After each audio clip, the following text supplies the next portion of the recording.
So yeah, there might be many other participants who would actually be joining us in the meantime. So on this note, I would actually, without any further delay, I would like to actually start off this webinar. This webinar is actually about designing the resilient and sustainable urban mobility. It's actually a project which Green Decision Labs and Research is doing in coordination with the Royal Academy of Engineers, where we actually did some workshops around and then around the different cities, and then to understand about what is the to understand what are the actual problems on mobility that's actually being faced by the different stakeholders over there. So based on that, like we actually did that, and then right now what we are doing is we actually brought in speakers from different countries who would be actually sharing their experiences, and then the experiences which we have, the things that is resilient for us, we would be actually sharing that to the other countries, and then from the other countries that are in India, Bangladesh, and from Germany, we would be actually also learning that how can we make urban mobility systems resilient in Nepal. So on that note, Kevin, can you start the slides?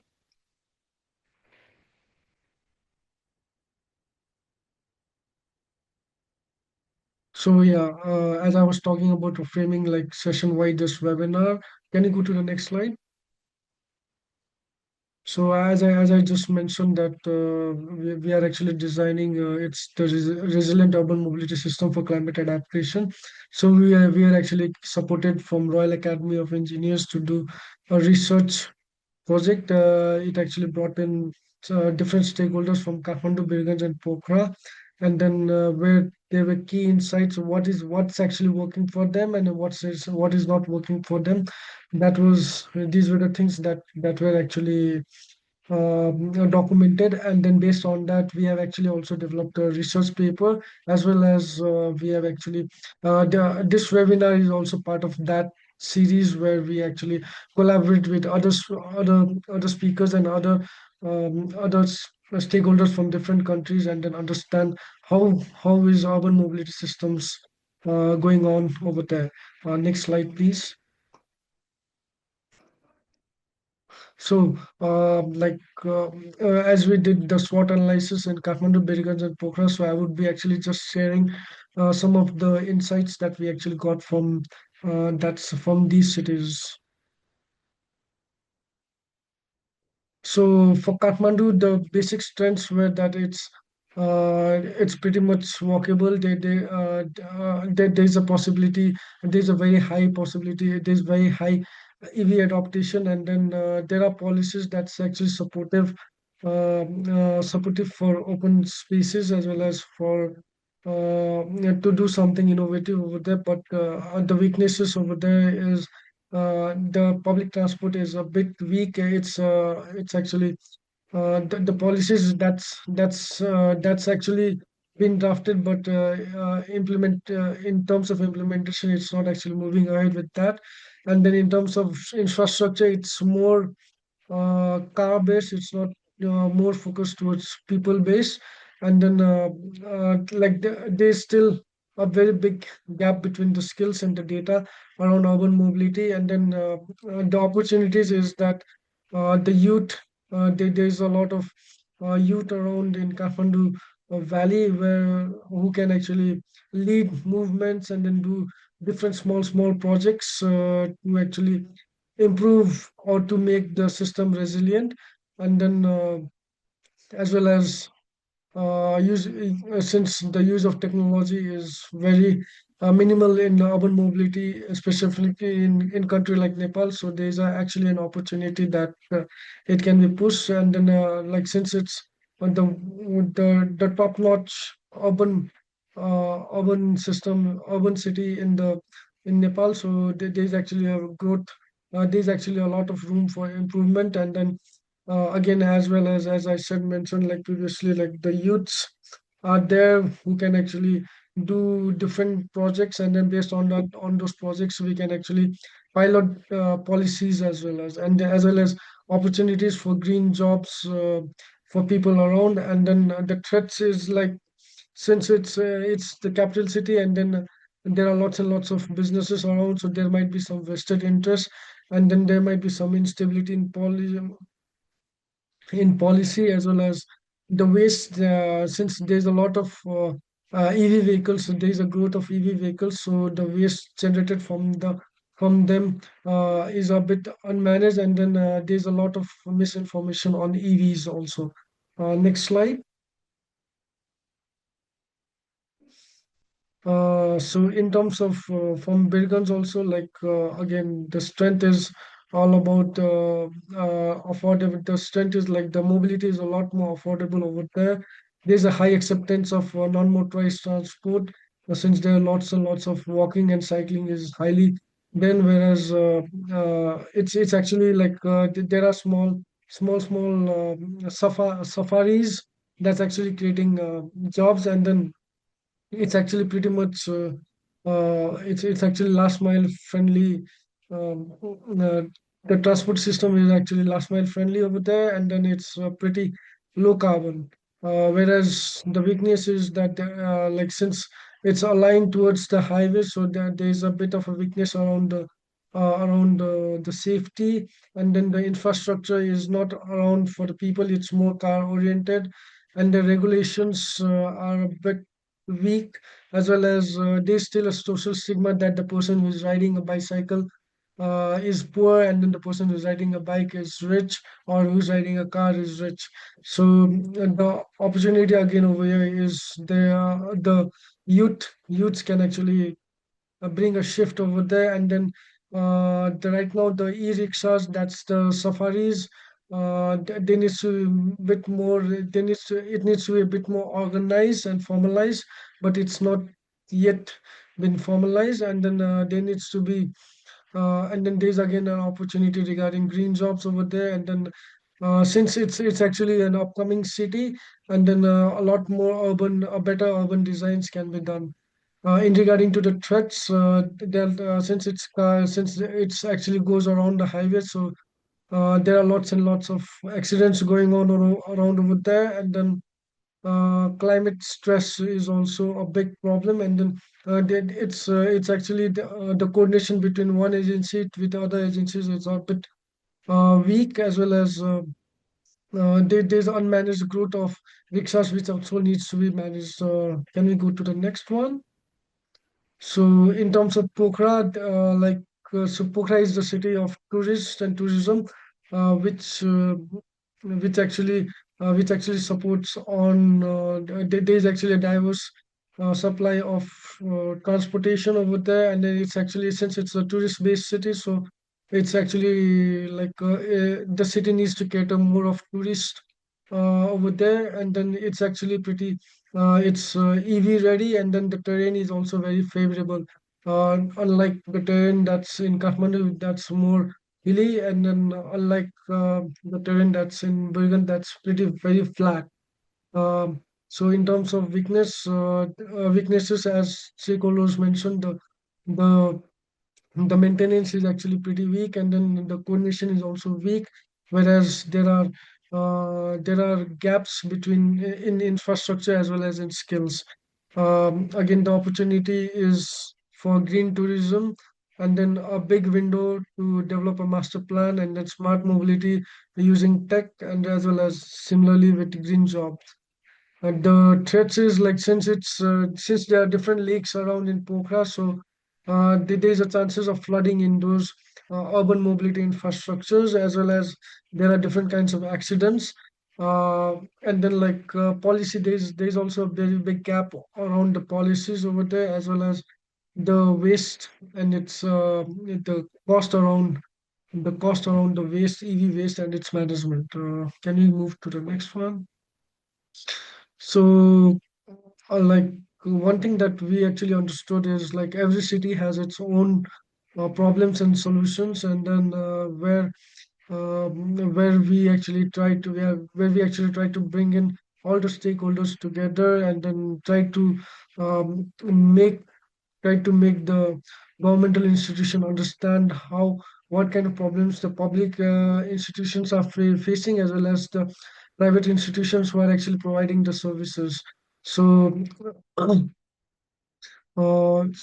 there needs to be a broad argument that like the current systems are pretty unsafe, unequitable, and unsustainable. But doing small changes, bringing some tweaks on it can actually make it more sustainable, equitable, and safe. So yeah, can we go to the next one? So the implementation gap that's actually dominant is the weak coordination capacity as well as the enforcement, whereas poor road safety and protection of vulnerable users, whereas there is some equity and informality also matters because it's still very much informal. There needs to be a lot more formality around formalization of the sector is a lot more needed over there, and then climate resilience is pretty much critical. So to have climate resilience, it needs to there needs to be a lot more clean mobility as well as clean mobility. It offers benefits, and then it can actually help to disrupt the system. A window of opportunity that exists is on the rising of awareness, youth engagement, tourism demand, and early EV growth. And there is a need for integrated and people-centered mobility systems. So, to make our mobility system, just to summarize it all, to make our mobility system resilient, we need to actually bring a shift from car centric towards people centric. And on that note, I would actually move ahead with a wonderful uh, keynote video being presented from our keynote speaker, Professor Dr. Angela Frankie. She is actually the cycling professor and then the chair at the Department of Cycling and Sustainable Mobility in a University of Kassel. And then, though she really wanted to be part of this webinar and she wanted to understand everyone's thought, but due to some of her commitments, she could not actually make it. But she has sent in her message through a video, and then where she where she has actually highlighted what are the lessons that we can learn and how can we make our mobility systems resilient. How can a city make its mobility system resilient? So yeah, let's hear from Angela. Good morning, good afternoon, everyone, and thank you, Nivesh, for this invitation. My name is Angela Franke. I'm a professor for cycling and sustainable mobility at the University of Kassel, and I'm very happy to be here and to deliver this keynote. I want to start with a very small confession. So when Nivesh invited me and contacted me about this seminar, I checked my notes from 2020 because this was when I first met him.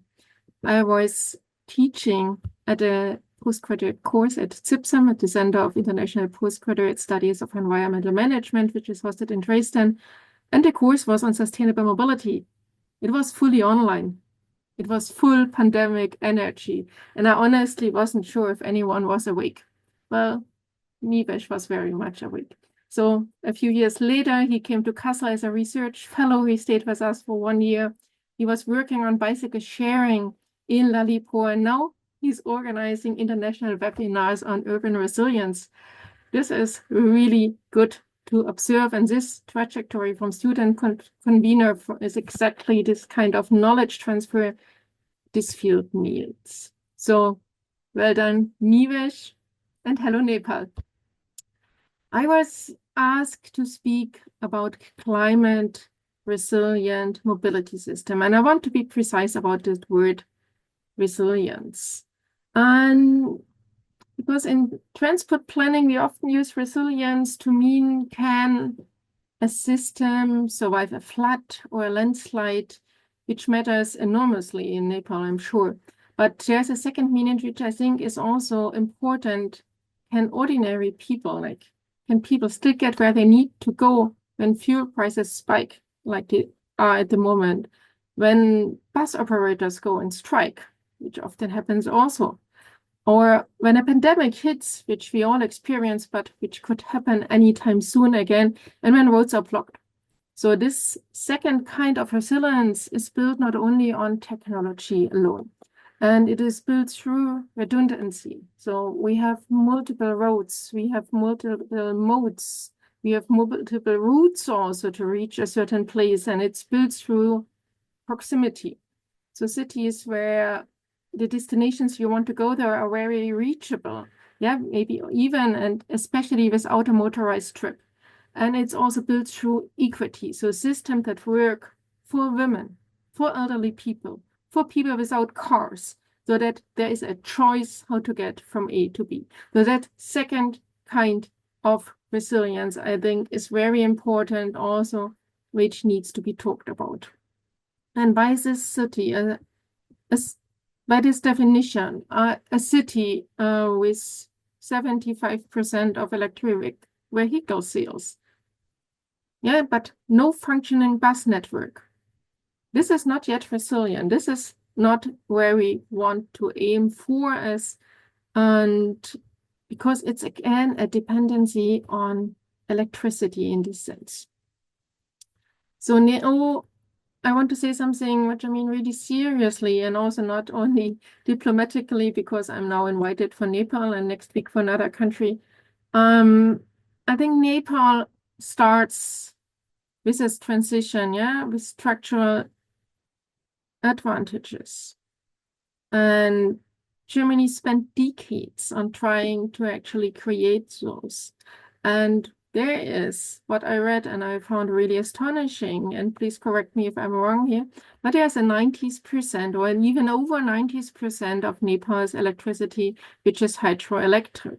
This means that every electric vehicle, every electric bus, every e-tempo, which is running in Kathmandu, for example, is powered by essentially renewable energy.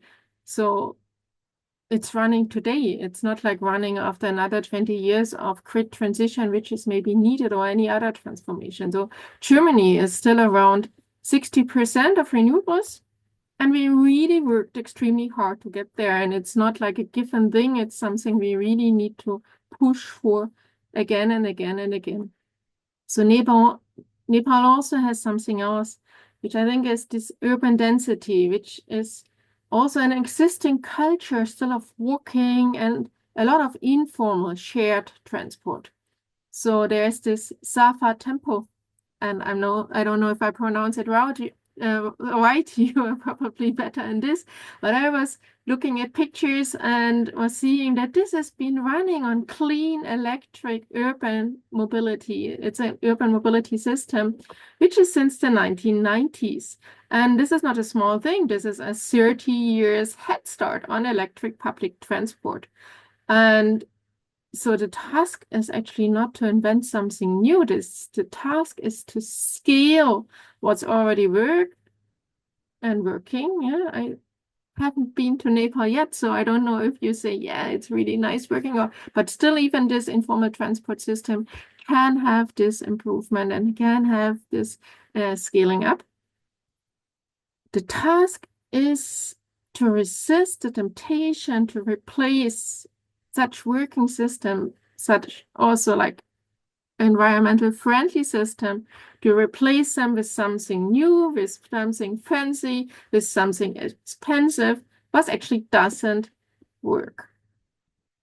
And this is not easy, yeah, I can imagine. So I want to give you 3 honest lessons from Germany. Maybe 2 positive, 1 maybe more uncomfortable. So first, we have an integrated ticketing system which works. And it also made international news. So maybe you've heard of it. It's the Deutschland ticket, the Germany ticket. It's like a one flat rate pass for all public transport, for all regional trains everywhere in Germany. And this shifted behavior faster than any infrastructure project in my recent or in any recent memory. And it was established actually to help against increasing fuel prices when the Ukraine war started. And so the help and the memory, it was then a 3 month ticket for €9. It then became €29, 49, whatever. It's even more expensive now, and 60 something euros. But the lesson was that this simplicity, this affordability, this mattered more than perfection. We didn't need a very smart app in every city, a different app or whatever. We just needed a system which actually people can trust, which they can enforce, and which keeps them actually using this transport mode, because you normally have a barrier. You don't understand the system. I've just been to Munich this week, and I was like, oh, which kind of system do I need to actually buy? I did my PhD on pricing schemes, and it's still so difficult to understand them, and it keeps you, because you don't want to make any mistakes. So the Germany ticket really helped here. It's all over Germany. You can just enter any public transport, and you are covered once you board your ticket, which is monthly. The second lesson, if you want to have active mobility, so active mobility is an infrastructure policy. It's not just a hobby. It's not just something you do in your leisure time. So in cities that invested seriously in safe cycling and walking infrastructure, the mode shift happened. It's not everywhere. It's not fast enough. But it's happening. So where people invested, where municipalities invested, where they were seeding infrastructure, the cyclists, the walkers, everything came overnight. So non-motorized transport is not a poor country solution while we wait for the car. It's a resilient urban solution. It is full stop. And I'm very clear here. And third, probably more uncomfortable lesson. In Germany and in many Western countries, we built the wrong system for 60 years. And it's very expensive to fix this. So Germany's suburbs for our car-dependent land use, our underinvestment in public transport in the 80s and 90s. So we are still paying for those decisions. So Nepal's cities, they are still at the fork here on the road. So their decisions, the decisions you make in the next 10 years, about density, land use, about road space allocation, this will shape the mobility for the next 50 years, for the next decades, for sure. And so this is both a responsibility, but it is also an opportunity. So what does it mean practically? So I would argue for 3 priorities, and also in this order. And many of you know already this is systematic, probably, but it's good to repeat it, and it's good to make sure it's actually used. So first, avoid. So make it possible to live, to work, to study without needing a long motorized trip. So that means density, mixed use, local services, which is 15 minutes a day, also something you've heard about. But this is a planning decision. It's not a transport decision. Second, shift. So invest in public, in non-motorized transport before private mobility, electric buses before electric private cars, also safe pedestrian infrastructure before elevated roads. So this is where public investment creates the greatest return. And third, improve. Then electricity, digitalize, optimize what remains. So this is not the first step. This is the last step. So this is the avoid, shift, improve framework. It's not new, but it's constantly deprioritized in favor of technologies that are more visible, more fundable, and that are also then used by many experts, by many governments. And this start with improve first, or with actually the fancy, the shiny technologies, which are easier to sell in a way. But I hope that today's discussion pushes back on that tendency, and that you are all ambassadors for this. And this is one last thought. So you Samin and the whole team, yeah, you've done something very important with this seminar, with this webinar today. You've put together engineers, planners, policymakers, researchers, all in the same room. And this sounds obvious, but it's not. Yeah, in most countries, including Germany, transport engineers build what planners design, planners respond to policies written by people who don't talk to engineers and researchers. We publish papers, none of them have the time to read.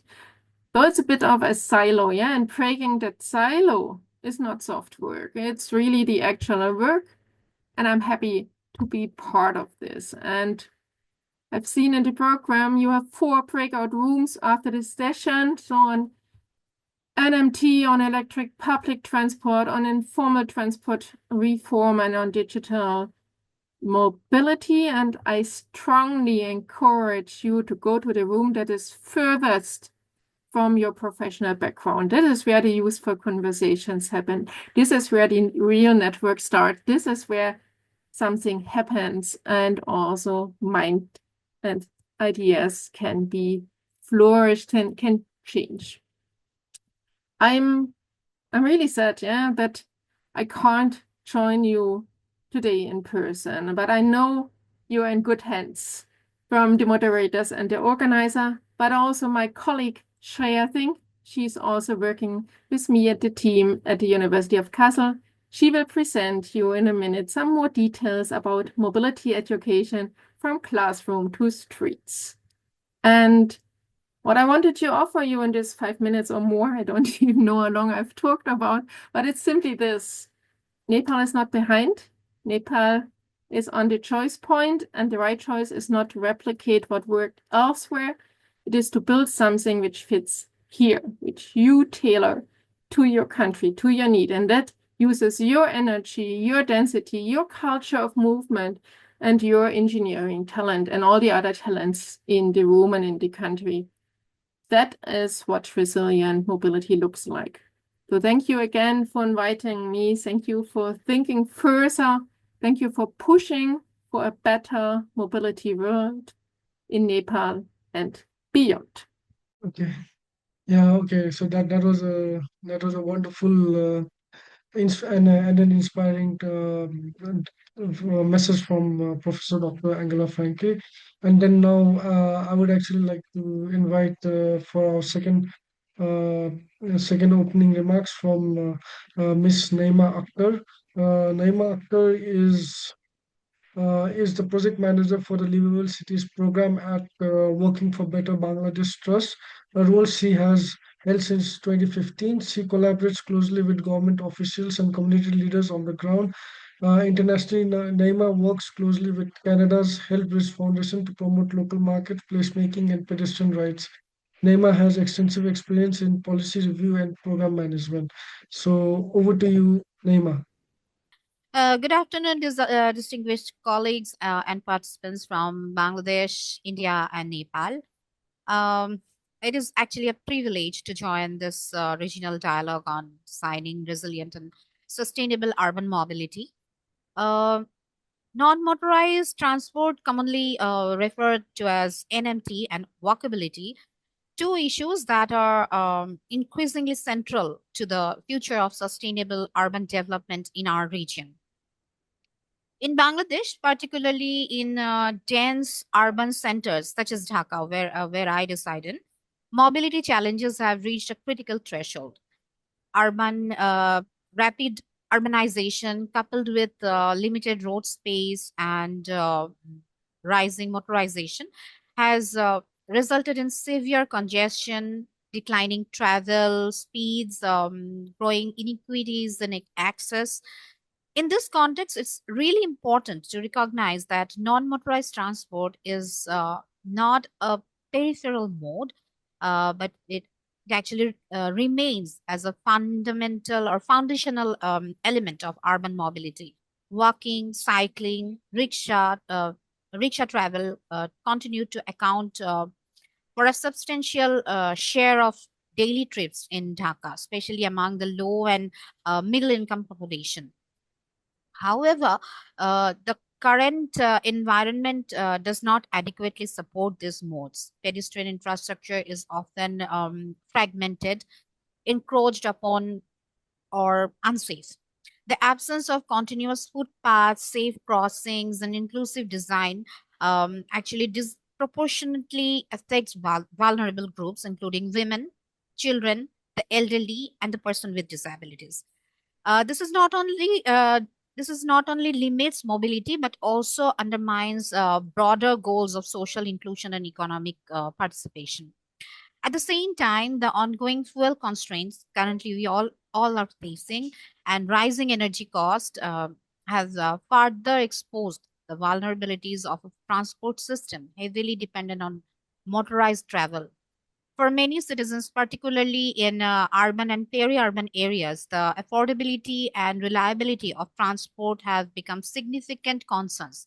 In this context, non-motorized transport presents a practical and resilient alternative on that energy, one that is energy efficient, low cost, and environmentally sustainable.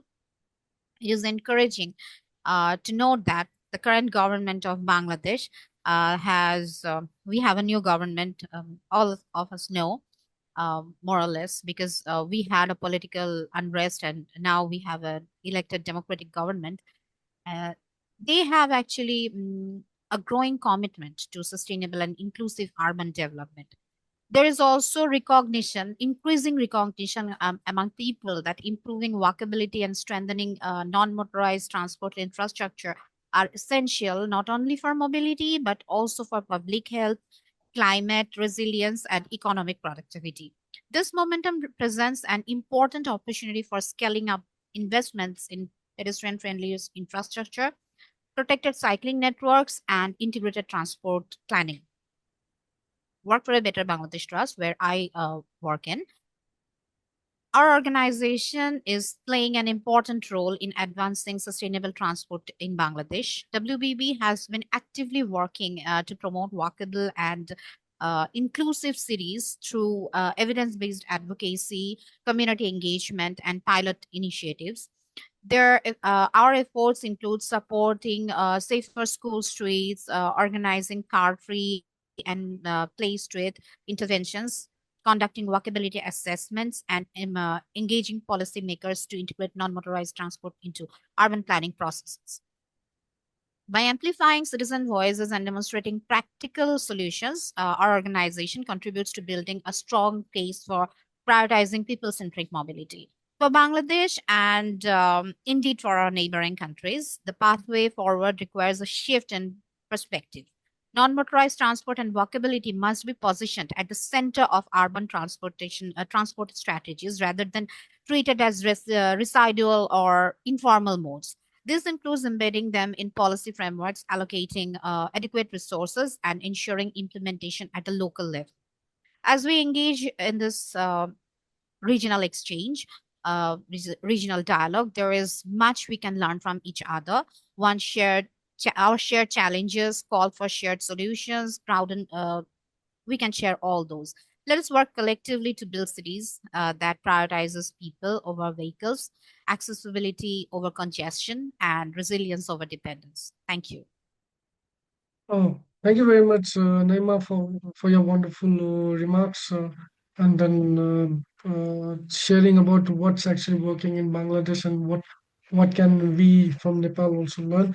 On that note, I would like to go towards our main session, and then I would like to invite our esteemed speakers on the floor to actually share their experiences.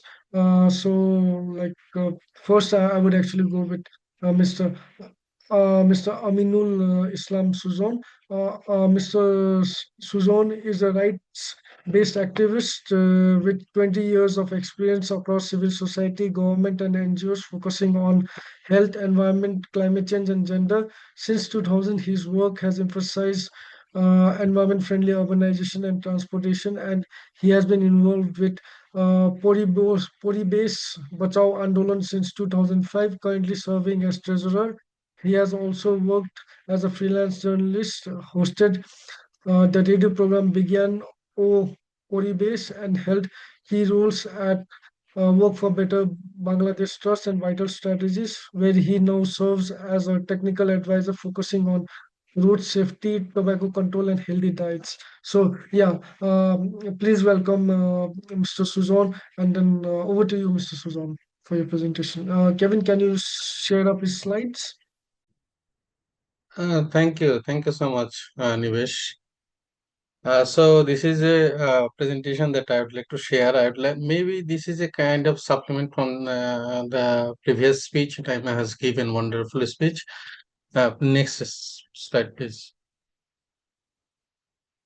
So I would like to share some of the key facts. Although many of you know that Bangladesh is independent in 1971, and it is the 94th country in area and 8th populous country in the world, and 10th dense nation. We have a border with India. Mostly it's more than 4,000 kilometers. Myanmar nearly 300 kilometers. Our official language is Bangla, and we have a parliamentary government system. Our government or governance administration is centralized. We have a divisions, district, and upazilas. Our currency is BDT, Bangladesh Taka. Capital is Dhaka, and we have a local government organization. For example, city corporations at large or mega cities, Pৌরসভা or municipalities at a urban area, and district Parishad, Upazila Parishad, and Union Parishad at rural level. Next slide, please. So some of the mega fact related to Dhaka city, that Dhaka is one of the dense city in the world, and the Dhaka traffic congestion is worst. Like it estimated that 6.5 billion USD is losing for the national economy in 2020, and our average speed for the car due to the traffic congestion was estimated as 7 km per hour. And UN report World Urbanization Prospects 2025 estimated that Dhaka is second populous mega city in the world. And our governance system in the Dhaka, we have a two separate city corporations, Dhaka North City Corporation and the Dhaka South City Corporation. We have a police, water and transportation organization separate, and also there are separate organization for other services. DNCC, Dhaka North City Corporation area is nearly 200 square kilometer, and Dhaka South City Corporation is more than 100 square kilometer. Next slide, please. So this is a map of Dhaka city. You can see in the yellow is Dhaka North, and green is Dhaka South. Please, next slide. This is Dhaka North City Corporation area. Next slide, please. Dhaka South City Corporation. Next slide, please. And this is a common view of Dhaka city. If you go to the top of a high-rise building, you can see that a lot of buildings are there, and you can hardly see in that greenery or open space. Next slide, please. And this is also not like this is also common scenario of Dhaka's road. Very often you can find out like the huge traffic. A lot of vehicles are on the road waiting for the next queue. So this is a common view of Dhaka city, Dhaka road. Next slide, please. So we have a different type of motorized transport in Dhaka city, mostly car, micro jeeps, sedan, and for public transport, bus is common. Motorcycle is now is popular in one of the popular motor vehicle is around 75% motor vehicles are motorcycle. The newly actually emerging battery rickshaw is a kind of a burden for us. Battery rickshaw is also like dangerous for people. Human Hollar, Tempo, Laguna, different kind of motor vehicles are moving in the city. Next slide, please. So there are a non-motorized transport system that we can say that walking and bicycle both are common. Dhaka is a congested city, a lot of uh, trips are within the 5 kilometers, so people can walk easily. But unfortunately, walking system that not that much good. Uh, Cycle rickshaw, van, human pulling van, these are actually reducing gradually since the battery rickshaw or the battery powered van is increasing. Next slide, please. So this is also a common scene. This photo was taken in one of the busy area, Dhaka New Market area, is a shopping area, mostly for the female. So and that you can see that lot of battery rickshaws. These are actually battery rickshaw, not the human pulling rickshaw. So battery rickshaws are moving in the cities. Next slide, please. So the reality is actually at present is not that much good for us. You can see a photograph in the below of this slide. Most of the trips, as I mentioned earlier, that short distance within 5 kilometers, and can anyone can travel through walking or cycling if the situation walking, if the city is walkable or cycle friendly. Non-motorized transport, for example, foot, bicycle, rickshaw are very common in Dhaka, and Dhaka has a high mobility due to the dense population. There is a study that tell us that rickshaw, 38% trips actually by the rickshaw and 30% trips by buses are most useful transport modes, and also like next walking and other options. Public transport is important, but many trips can be made entirely by foot or bicycle. Next slide, please.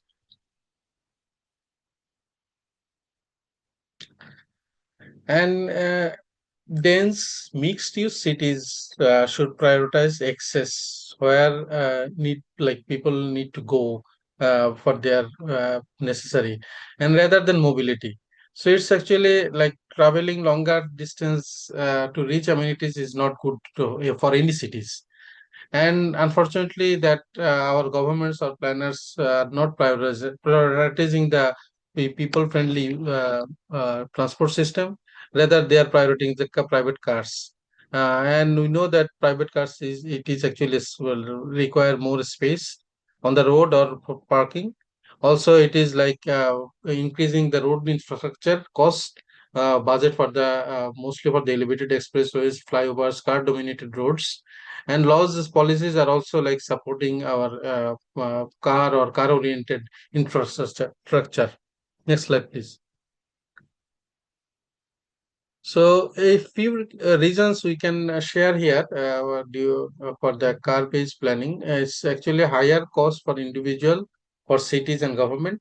It is high cost for build or maintain the road infrastructure, a high cost for own and use a car or motorbikes, high cost for fuel. Nowadays, like due to the Middle East crisis, so we everyone facing the fuel crisis, whether it is in Nepal or India or Bangladesh or any other nation, even developed nation also facing the fuel crisis. And this is also like environmentally harmful. It's contribute to the climate crisis, increases the climate crisis. It reduces independent mobility, in particular the non-car users. And also like people should be exercise always should physically fit, and this is easiest way to be active like using foot or walking or using bicycles. That is actually car can prevent this. And dependency on foreign countries also increasing for the importing car or oil fuel, and also like this impacting the foreign currencies in our countries. Next slide, please. So I think Naima has mentioned about the some of the activities of the WB. So I can skip this slide. Next slide, please. Next, please. Naima has already mentioned this. So what we can do to reduce car, motorbike use or promote non-motorized transport? To me, that should intensify car use, like parking maximums, not minimums, uh, and congestion charge, parking fee, congestion charge, and create motor vehicle free zones. For example, the car free streets or activities. Also promote better policies for more funding for non-motorized transport. Pedestrian first policy should be in place, and a number of budget, a percentage of budget should be allocated for the walking and cycle infrastructure improvement, and work closely with the groups advocating for the better walking and cycling. Next slide, please. So maybe some of the messages for this webinar: the transport does not mean car or motor vehicle in the cities. It is actually people, always people in the cities, and emphasize access, not mobility. That people should access whatever they need. That is always better for make the cities livable. Walking, cycling should be most important than public transit, than car. And good policies and budgeted will make a huge difference in health, environment, economies, and livability.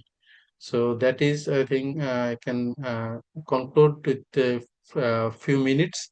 And don't forget about the road safety issues. Although, yes, we are talking about the non-motorized transport, public transport, and also livable cities, but that safety issues, road safety issues, also an important issues for us. Next slide, please. Uh, there are some of the risk factor I can share due to for the road crashes in cities, as stated by the World Health Organization, that is speeding is one of the risk factor. Although in the cities, some of the busy road, there are like traffic congestion is high, but still the speeding is the main risk factor for the death on the road in any cities. Drinking and driving is also a major problem in many cities, although it is not a much problem for Bangladesh, in Dhaka, other cities in Bangladesh. Use a standard helmet is also reduces crashes and reduces the death. Like for example, the it reduces the death by 40% and serious injury by 70%. Seatbelt Using seatbelt in car and other motor vehicles also reduces fatalities by 50%, as much as 75% for the front and rear passenger respectively. Next slide, please. So why speeding matters? Actually, when a vehicle is moved very fast, it requires a certain space for slow down. So that is why the World Resources Institute and many other international organizations studied that a reduction of only 5% can represent up to 30% less fatal crashes in the cities. Next slide, please. Sir, And when yeah, sir. Sorry to interrupt you over here, but we are actually running a little bit late, sir. Okay, So okay. My slide is like I can like maybe 1 minute. So when yeah, a vehicle move fast, actually the drivers see the less space on the road. Next slide, please. So these are the some example related to the road safety issues. So next slide, please. Next slide, please. So I think we need everywhere we need a walkable, cycle-friendly city to make the city livable. Thank you. Thanks everyone. yeah. Once again, thank you very much, Aminul sir, for your wonderful presentation. Yeah, I'm really sorry that I had to interrupt you in between. But however, we actually have some breakout sessions after this webinar where you could actually share more, and then maybe the participants can actually ask more in detail with you. On that note, and then moving ahead and then giving a light of the time, I would like to now invite Ms. Shreya Singh to provide her presentation. Shreya Singh is a research associate at the University of Castle Department of Cycling and Active Mobility. She actually works with our cycling professor, Dr. Angela Franke. Her work is rooted in mobility justice, focusing on groups often described as vulnerable in mobility planning, particularly women, children, and people with migration backgrounds, and on how everyday environment shapes access, safety, and participation. Over to you, Shreya. Thank you so much, Nivesh. So, namaste everyone. As Nivesh already mentioned, my name is Shreya Singh, and to give a little bit of background, so I am an architect based. I was an architect based in Nepal, so I did my bachelor's in architecture there, and then I did my master's here in Germany in integrated urban development and design at Bauhaus University, and now I'm a research associate working in University of Kassel. Yeah, as Nivesh mentioned. So I come to this topic both as a researcher who is working in Germany and also someone who grew up in Nepal, practiced, and lived most of her life there. So today I would like to speak about mobility education and safe everyday journeys. And more specifically, I would like to speak on the topic from classroom to streets and how mobility education and safe everyday journeys can shape a better life in the future for children. Next slide, please. So I just wanted to ask if anyone has seen this image or something similar before when they were in school. You can write in the chat or anything. For me, I used to go on a lot of art competitions, and every time I went there, the topic would be about environment, climate, saving Earth, and a lot of the time, this is the image that I would draw. A lot of my friends, my peers from other schools would also be drawing something similar. It would always be with a leaf or a small sapling over the earth. And yeah, and when I would draw, I would always draw it with a woman's hand. So I would put nail paint on the fingers.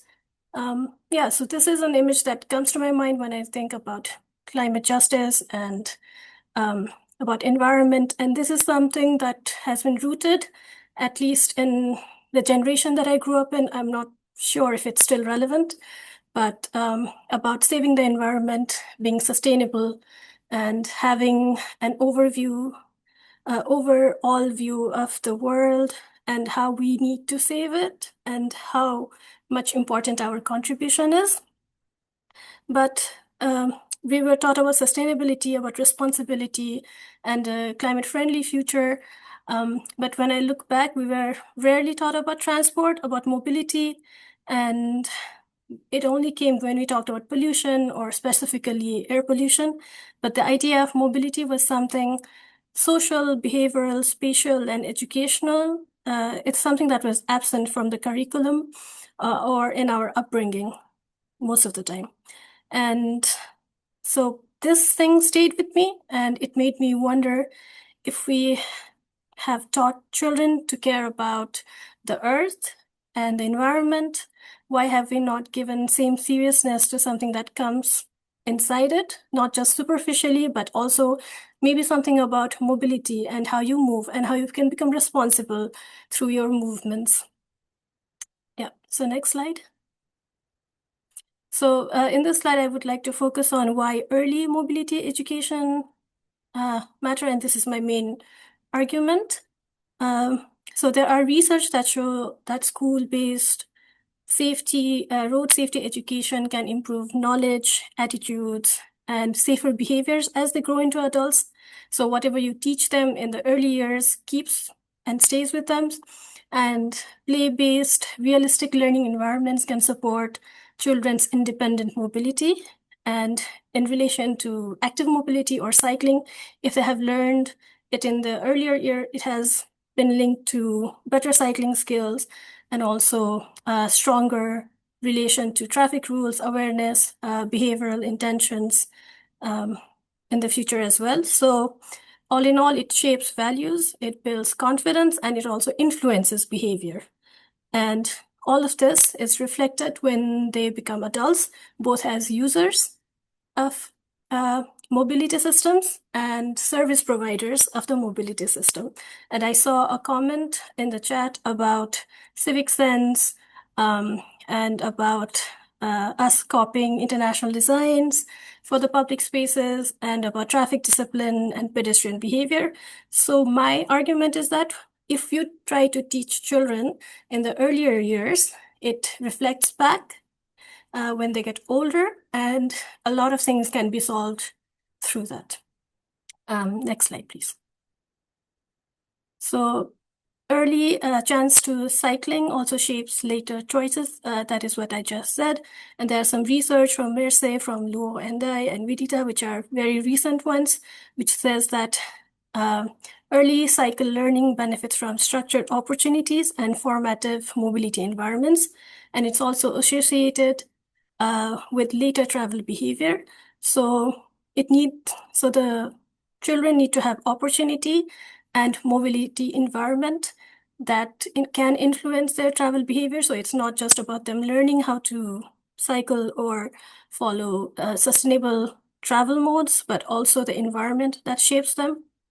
And it's all about agency. And when children are given opportunity, they are not learning a skill, but they also build confidence, independence, and relationship to active mobility in their later years. And also that when early opportunities are limited, later choices can become narrower, and reflected in adulthood. Next slide, please. So this is an image that I took recently when I was in Nepal, and it's two children who are cycling through a very narrow alleyway, and you can clearly see for the child at the back, the cycle is clearly not her size, but she's still practicing and she's still having fun. So in the context of Nepal, we learn to cycle in courtyards, in small alleys, in terraces, in compounds, and in the houses. And they may learn to cycle, but that does not mean that they get to use the streets or public spaces with confidence. I could only find a research that was done in 2013 in which they surveyed 10 schools across Kathmandu Valley and found that 77% of the students knew how to ride a bicycle, but only 5% rode it daily, and very few cycled to school. And 41% identified safety as a major concern, which was also very, very valid. In my case, if I look back at my childhood years, so I learned biking when I was in the 5th grade, and whenever I wanted to ride my bicycle to school or to my friend's place, it was always a safety concern, because of which I could never ride on the streets of Kathmandu. Yeah. So we learn how to bicycle. I think many of us in the audience also know how to ride a bicycle, but have never practiced it in real life or in real life situations. Yeah.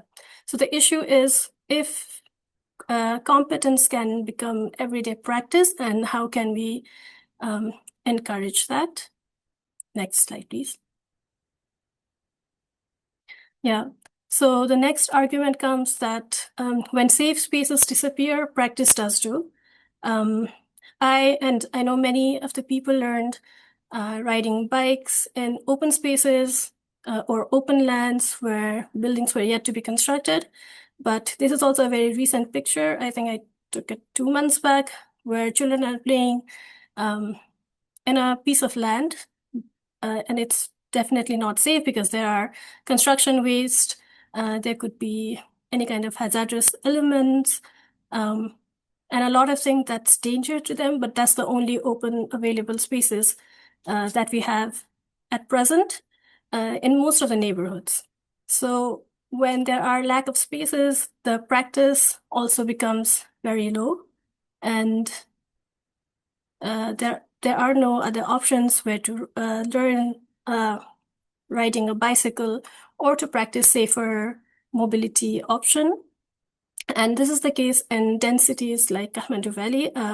In other parts of the country, the situation is quite different because we still have safer cycling behavior there, and the children can still learn cycling in the streets and practice it in their daily life. It's not that the roads are unsafe, but also in the neighborhood scale, spaces for children to play, to practice, it's shrinking a lot. And once those spaces disappear, mobility learning becomes much more difficult. And this is just an example in case of riding a bicycle. So it's not just a transport issue, it's also an urban space, childhood, and in many ways, social justice about us having access and option to different modes of transportation. Yeah, next slide, please. So what Germany has done in this context, so it's not an ideal example, or I can't say that this country is perfect in terms of cycling education, mobility education, but there's this thing called learning cycling in the 4th grade, and so it's provided in each and every school. So a policeman or a group of policemen come to the school, they teach the children how to ride a bicycle, and they also have tests. So it happens in their neighborhood where they have to go through certain routes. And at the end, if you're successfully passed, you also get a small license.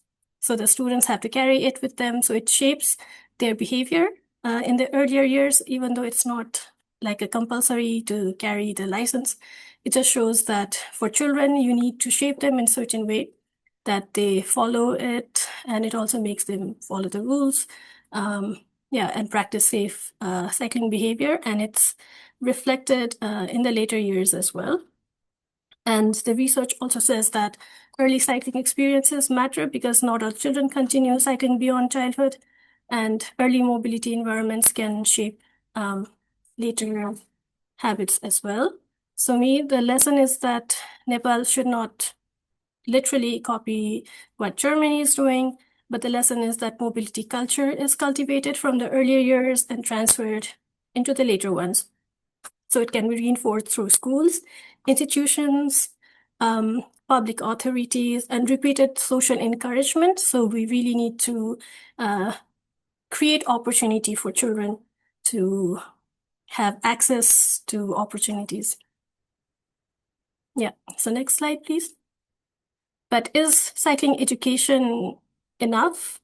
So you learn cycling in the 4th grade and then get a license, but what happens then? So in the case of Germany, most of the children who learn cycling don't get further mobility education as well. It's very similar to what happens in our case.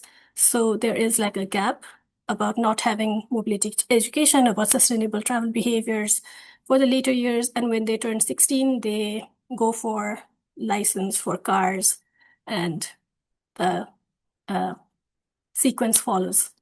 So what further can be done is that safer environment can be created for the children to have conducive environments to go to school safely. So if you already learn cycling, you should continue to actually encourage them to use it in their real life. This is an example of Paris, where 300 school streets were made traffic free. So the children are free to move in any way of mobility. It could be that they walk, they cycle, they can be dropped off by their parents. And it's encouraged that there is no vehicular movement in that area, so it's safer for them. And also the parents are encouraged to only take the vehicle to a certain point and then walk with the children. So school street research shows that reducing traffic outside schools can improve children's perceived safety and satisfaction with the school streets. Yeah, and traffic calm street is something that has been encouraged, and safe routes to school is a project. If you just Google it, it's been widespread in Europe and other countries in Latin America as well. So children, so a summary of this slide would be to teach children better and to build environments that support what they are taught. So to me, that is the difference between symbolic education and usable education. So to make a conducive environment for them. Next slide, please. Yeah, we are actually running a bit short. Maybe. Yeah, I'm concluding now. Yeah. Okay. Thank you. Yeah. So going forward, what does this mean for Nepal? So this is the takeaway, that early mobility experiences shape later habits, confidence, and choice. And many children have fewer safer neighborhood spaces in which they can play, practice, and learn mobility gradually and become confident future users, and service providers. And that means that schools may need to take on a stronger role. So with the new government, I hope that something is included in the curriculum about mobility education, or we can try to encourage to do so. And mobility education should be treated as a serious curricular topic and also be practiced regularly. And then if that is supported by safer streets and more child-sensitive public space, Nepal could begin to build something much larger, more active mobility, much stronger cycling culture, and more meaningful mobility choices for the next generation. And so it's not about improving children's behavior, but it's also about shaping their future, our future, and in which children grow into adults who have real mobility options and access. Yeah, so last slide, next slide. I just have two more general slides.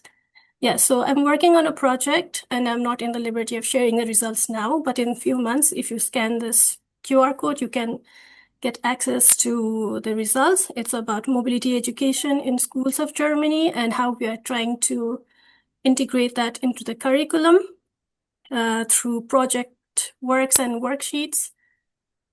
And next slide, please.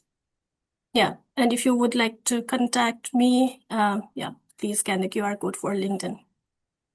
Thank you. Okay, thank you very much, Shreya, for your wonderful insights that if you want to bring change, you have to start early on. Like that's the change that actually lasts very, very long. And then on that note, I would actually move ahead towards our last speaker for this session. It's Miss Revati Pradeep. She is actually a researcher with the Indian team at International Council on Clean Transportation, specializing in zero emission vehicles and electric buses.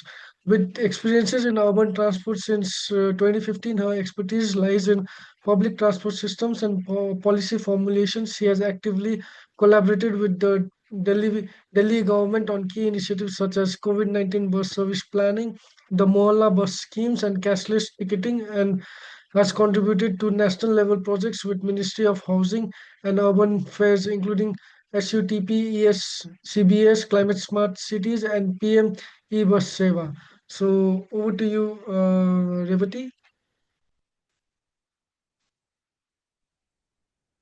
Hello everyone, good evening. I hope I am audible to everybody. So I will be looking at the topic if you have discussed a systemic approach of bringing about neighborhood level bus connectivity. So I would basically walk you through how the project Devi buses, Delhi Electric Vehicle Interconnector, came to be implemented in 2024, and how the entire project conceptualization to implementation happened, and what were the key initiatives taken by the government. Next. So the once more. So the entire Delhi EV electric need for neighborhood level connectivity started with Dwarka. Dwarka is a small subcity area within Delhi. Delhi, being the capital of India, has always been pioneer for electrification and implementation of electric vehicle policies. But within Delhi itself, Dwarka is a subcity region which is in itself a complete city. It has residential, commercial, very good metro connectivity, and a lot of office spaces. Next, this area has a very good connectivity, and the concept was can how it began is, does this area require internal connectivity? Can we have a BRT? And this conversation made us look at what is the sort of public transport happening within the city. And then it was established, after a site visit, more than a BRT or any sort of a city level transport, it requires neighborhood service. And after we realized that, we developed data backed evidence that it requires neighborhood level connectivity, and we presented this to various stakeholders for the buy-in. Next. So in this case, we were lucky enough that the uh, in this all happened in 2020, and a year before that, in 2019, a study was conducted by a School of Planning and Architecture, Delhi, for Dwarka subcity areas comprehensive mobility plan. I would like to highlight three things that came out of the study. One is, even though the subcity region is about 4 kilometers in diameter, the average trip length for autos, which is a last mile connectivity mode uh, for short trips, was about 4.3 kilometers. And that means most of these autos were used for local transport within Dwarka. And second thing was metro, which is considered as a long haul trip, had 18.2 percentage trips uh, originating and destined within Dwarka subcity. And lastly, it was interesting to see that even the study had recommended that the city requires premium electric bus services for the neighborhood. Next. So what this did is this gave us ample information and data to go ahead and share it to the city that you require neighborhood level services in Dwarka subcity region. So as I told, everything happened in 2019. And in 2020, the Lieutenant Governor set up a technical committee to evaluate the need for this service. And the committee gave its recommendation. In 2021, another stakeholder consultation was done, and it was decided that there needs to be last mile connectivity and neighborhood level connectivity services. And 2022, there was tendering done for e-autos at neighborhood level, and in 23, another tendering was done for two-wheeler services within the neighborhood.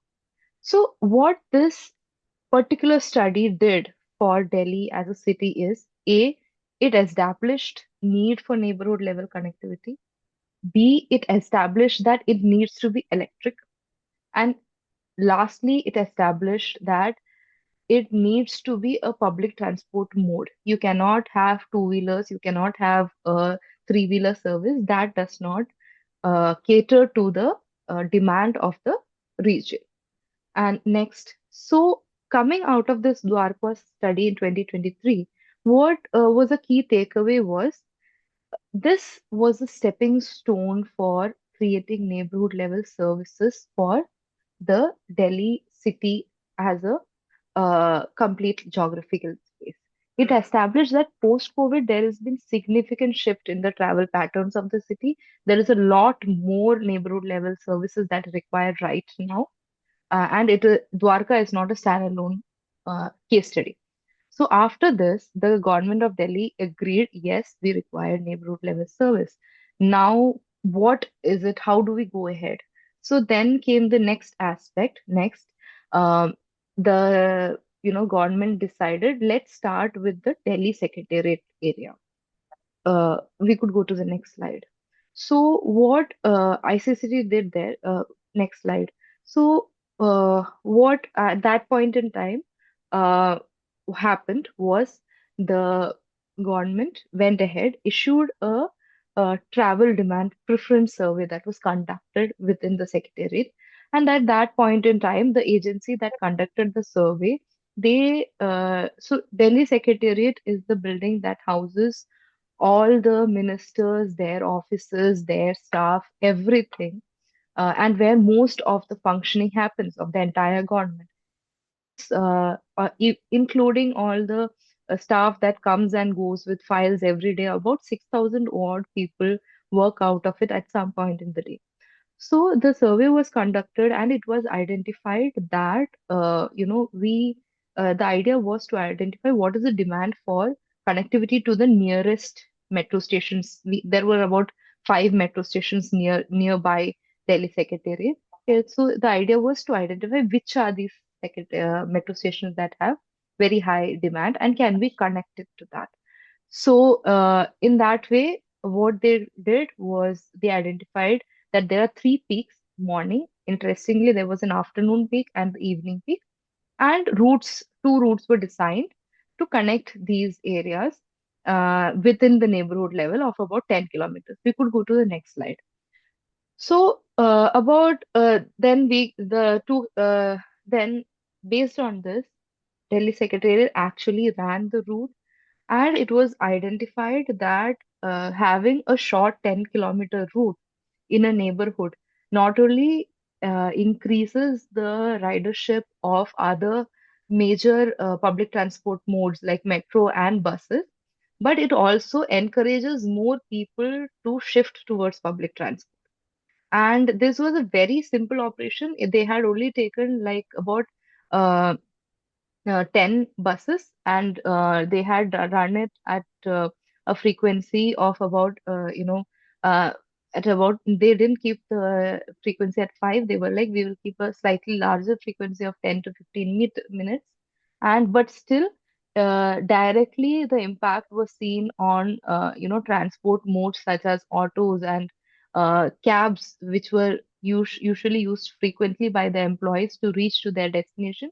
We could clearly see that there was a shift to buses. Next, once this need was established, the government went ahead. They issued a notification that they will be introducing neighborhood level bus service. That at that point in time, it was named Mohalla Bus Scheme, and ICCT did its very first consultation for the government at that point in time. This was back in 2023. And next slide, we could see that we did the consultation with global experts, and it was identified the key operational parameters of the service was identified through the survey. So if you see from 2019 till 23, it's almost a 4-year arc. And it what the process did was establish the need for a service, then establish what sort of service is expected, and then go ahead and actually operationalize it through engagement with stakeholders and partners. Next slide, please. So once it was decided, the objective of the service was decided through consultation to experts. Neighborhood level services needed to connect activity centers of a neighborhood, and a neighborhood is defined as uh, a area within 5 to 10 kilometers grid, and the connectivity should be in such a way that public offices, commercial, and the tourist and transit stations are interconnected through these routes. Next slide. So then coming to the operational parameters itself, it was decided that this service should be such that it is different from a normal longer route bus service, which is connecting various city centers. It will be servicing a neighborhood region, and maximum length of the route will be 10. At the most, in exceptional condition, it could be about 10 to 12 kilometers, but the service will run at 3 to 5 minutes headway, have a low floor e-bus. So it was discussed whether mini or midi, but it was decided that we'll go for a 9-meter bus, have a fixed fare and distinctive branding. So this was how the bus service was identified. These are the key parameters of the route. Going ahead, next slide. So this was the broad methodology that was decided to do. So identify study area of about 5-kilometer radius and map all the trip production locations within the study area. And then it was decided to use big data to identify all the origin destinations within this grid area and use site visit and operators expertise to identify which are the areas that need to be connected. Then based on this, identify the OD pairs and develop the routes. And that was the project would not end there. Once these routes were decided, what another step that the government took was to go on ground, verify if these routes are feasible, including like road widths, encroachment, and other issues that could face when deployed. And after that, obviously, operational, monitoring, evaluation, passenger survey, everything was followed by that post implementation. Coming forward to the next slide. So that this all happened in 2022-2023 timeline, and post July 2024, the very first 2 buses were deployed in Delhi. The routes were near Majlis Park and Akshardham, and these routes initially operated only with 1 bus. And the idea was to see what sort of operations are we looking at. Are we having adequate passenger footfall? Are we having, a good service feasibility? Is the routes can be operated on? Because the idea of neighborhood level service was such that the bus needs to reach areas that the standard bus cannot reach. So then the idea was we'll do these trials with about 5 buses during this period to understand if it is actually feasible. And finally, the buses were rolled out in April 2022. April 22nd, 2025. Next slide, please. So currently about 900 odd buses are operational, and now it is called the Devi buses, Delhi Electric Vehicle Interconnected buses, and they are scaling up the operations. So right now, initially what started as very basic with just OD pairs and with just passenger demand has scaled up using big data and identifying OD pairs using big data. We have overlaid it with transit map with the footfall of people across all transit modes and identified what are the OD pairs, what sort of services are feasible, and identified routes across Delhi, which are now being served by 900 plus buses. And soon this is to be completely scaled up to about 2000 buses, for which already tender has been issued. And that is the current status. And I hope I have walked you through the entire process and how a scheme, when had uh, originated and has completely finally seen the implementation. I would have loved to share some insight from the implementation itself, but we are right now in the very initial stages. But we are seeing good response to this scheme, and there is a good level of footfall that is seen on these buses right now. That's it. Thank you very much. Yeah, thank you very much, Revati, for this wonderful presentation showcasing like how neighborhood mobility systems can work around and then how we can actually move ahead with it. On that note, like we are actually very pretty much very going back on our schedule. So we would be probably skipping our Q&A and then maybe we would be actually having some breakout sessions where people can join in and then the different speakers can join in from one room to the other room and then they can if there are any questions from their side then you can please feel free to ask. But moving ahead, I would actually request our partner from SSTN and as well as SOTEN, Mr. Vivek Gupta, to share his final thoughts on the webinar. Vivek Gupta is a transport professional with 14 plus years of experience in urban mobility, infrastructure planning, and road safety. He has contributed to transport master and management plans across municipalities and previously served as transport specialist at the Investment Board Nepal. Currently, he is involved in projects such as sustainable urban e-mobility and new town planning alongside transport research. He is also the founding co-chair and current chairman of Safe and Sustainable Travel Nepal, actively capacity building and professional development initiatives. So yes, over to you, Vivek sir. Thank you, Nivis. Thank you for the introduction. I would like to mention that I'm a transportation engineer by education, but by practice, I would prefer to call more of a planner because I've been working in a lot of planning projects throughout Nepal. Uh, uh, it was a very good, actually, the content and context that were presented today, and I can really say that the context of transportation is much more similar for Bangladesh and Nepal and even India. And a lot of the insights that were shared by different speakers, they are very, very relevant in our context as well. And there are some practices that we have been doing that can be replicated or can be learned from and taken up in Bangladesh and India as well. I would like to connect some of the thoughts from all the speakers while I'm presenting my closing remarks, actually, because a lot of things connects to what we have been doing here as well. The first thing that Dr. Angela mentioned, although the video was breaking away in the middle, I think some points that we could catch is we need to have a redundant system. We need to focus on equity, and then you can move ahead with the green and clean energy, taking up the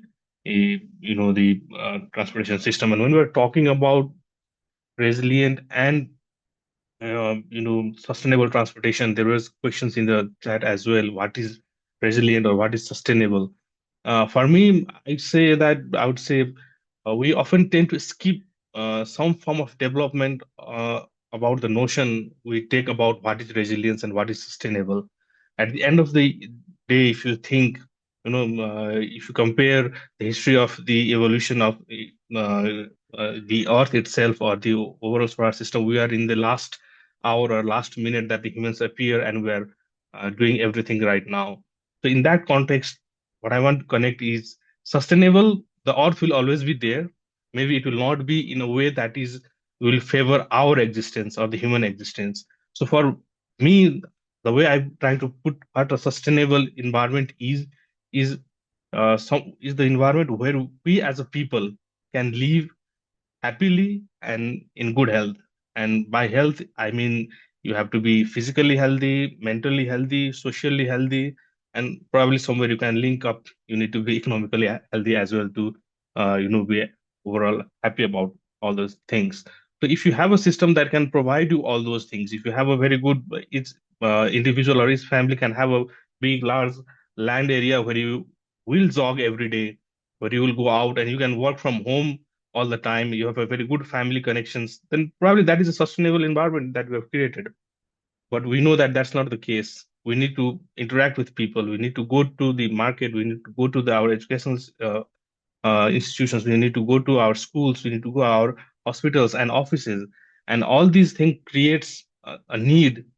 And the way we are moving ahead with all these things that all our speakers said, we are trying to design a car-centric system, and the traffic or the transport that we think, the first thing comes in mind is cars and buses, and that's totally wrong. And we have to start with the fundamental thing: is the traffic or the transport does not mean a vehicle; it means transport of people and goods. And when we start here, only then we can think about true resilient system and truly a sustainable transportation or the transportation urban environment, urban mobility. And frankly, that's somewhere we are all lacking. When I very rightly pointed out, I think it was Krishnaji in the chat. Are we designing a first world infrastructure for a third world, conscious being here? And to some extent, you are correct. But again, we are not. Every city is not a third world city. Every city is not, the infrastructure or the awareness is not the same level. But somewhere in the process, we have been going on into trying to catch up with the first world cities and the latest technology and development while forgetting where we are, and that's a problem. And I can give you a very good example from my experience as well working in road safety or conducting so many awareness classes. We often ask the class and the teachers as well, which side of the road should you walk if there is no footpath? And there's a dead silence, especially among the teachers and students. They fear they are wrong because the question was brought up, and actually their understanding, more than 60-70% of them are wrong, because for a left hand side driving road network, we have to walk on our right side. But we have taken up a culture and notion that we should be walk on the left as well, and that's totally wrong from the perspective of safety, and it creates a lot of confusion and problems on the road as well. So that's where I would like to link Shreya's presentation, that only education, we lack our education very in the grassroots level, that we don't even teach our children which side of the road should you walk, or how should you approach a vehicle if it's moving. You should only get on a bus when it's stopping, it is completely stop, or get off when completely stop. And that's where we are completely lacking. We have taken for granted the high cyclist user in Tarai region, take it for granted because we have not developed any infrastructure. In that way, there's a gap in infrastructure to address actually the existing users. And then we come to Kathmandu, where there is a very small group of people who use cycle for the daily commute, and we are, building cycle lanes, be it safe or not. But it's contributing to the awareness, and it's contributing to our journey towards sustainable mobility. But again, the journey is faced by a lot of institutional gaps. Again, coming back to the questions as well, institutional gap remains in the institutional memory that we lack. In the last week, I had worked on a transport master plan some 10 years back, and a week back, while doing some research, I came to know that one of the municipal body had prepared another master plan a couple of years back. So I went back and to check. I tried to see what they have done, and it was surprising or not surprising to see that the original master plan that was prepared 10 years back was not even mentioned in the whole report. What has been done, what surveys were done, what data were collected, what informations were there, what recommendations had been made, nothing. And it all, to present you the one of the striking fact, the transport master plan proposed 30-meter, 20 meters, and 10-meter roads for higher mobility in the major development, centric regions back 10 years back, and the other master plan prepared 8 years later actually proposed 15 and 12-meter roads only. And you can see the gap. A 30-meter road with 14-meter four-lane highway and 16-meter for greenery and non-motorized transport is brought down to a 14-meter four-lane road only. That's how I see it. And that's what's been happening in repeatedly, because it's not a continuous process to develop a resilient and sustainable urban mobility in Nepal. It's a institutional requirement to have a master plan that grades the bureaucratic system or the municipal uh, development status, and that's achieved. End of story. What was recommended, what needs to be done, it's not taken up. So that's something that's happening in Nepal, and I think it could be somewhere related to India and Bangladesh as well. So we need a very good institutional memory, and I think Revati's presentation clearly shows the commitment of the government and how a nitty-gritty of the whole process, it evolves over time to address the actual need of the people, and only then we can actually achieve what we want in terms of resilience and in terms of sustainable mobility. A very good example, success story from Nepal can be No Horn campaign that the traffic police actually launched. And a lot of my friends back home came to me and said that, Vivek, I'm surprised. I didn't even know that we can ride our bike without honking. So that's kind of a education that we need to build from early on, and our culture that needs to be developed on our roads. Only then we can have a more resilient and sustainable urban transportation. With this, I would like to close my, the note. Over to you, Nives. Thank you. Yeah, thank you very much, everyone. And then, like, patiently, everyone is actually listening to this thing, and then we actually have wonderful audience actually understanding the perspective of how to work around urban design. We are slightly past our time, but again, like as we promised that we would actually have four breakout rooms. There would be speakers in different rooms, so feel free to join any of the breakout rooms, and then yeah, you could actually ask your questions directly to them. The breakout rooms would be for I think 5 minutes to 7 minutes. Is that right, Kevin? Yes, the breakout room is now for 10 minutes, 7 to 10 minutes. Thank you. Okay. So yeah. As you can see, like on your screen, that there are the room number one is non-motorized transport. Room two is electric public transport. Probably, I think Revati would be over there for the non-motorized transport.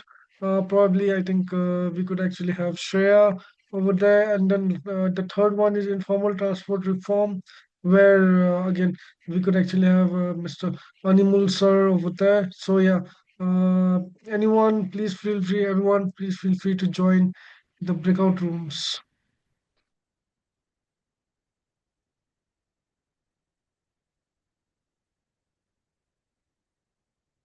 It's not like, as you know, like though we are 20 minutes beyond our timing, but still, like it's so much engaging to actually have lots and lots of participants. We actually had at one point 43, 44 people on the webinar, and then like very people were very patiently listening to it. And then without taking much time, thank you very much everyone for joining this wonderful webinar. It's nice to stay connected with you, and then we would be shortly sharing the LinkedIn profiles if they allow, if our speakers allow, then we would actually send across that, and then so that you could actually get connected with them and ask more questions or get connected with them. Yeah, thank you very much and have a good evening. Bye bye. Namaste. Thank you. Bye bye. Thank you. Bye.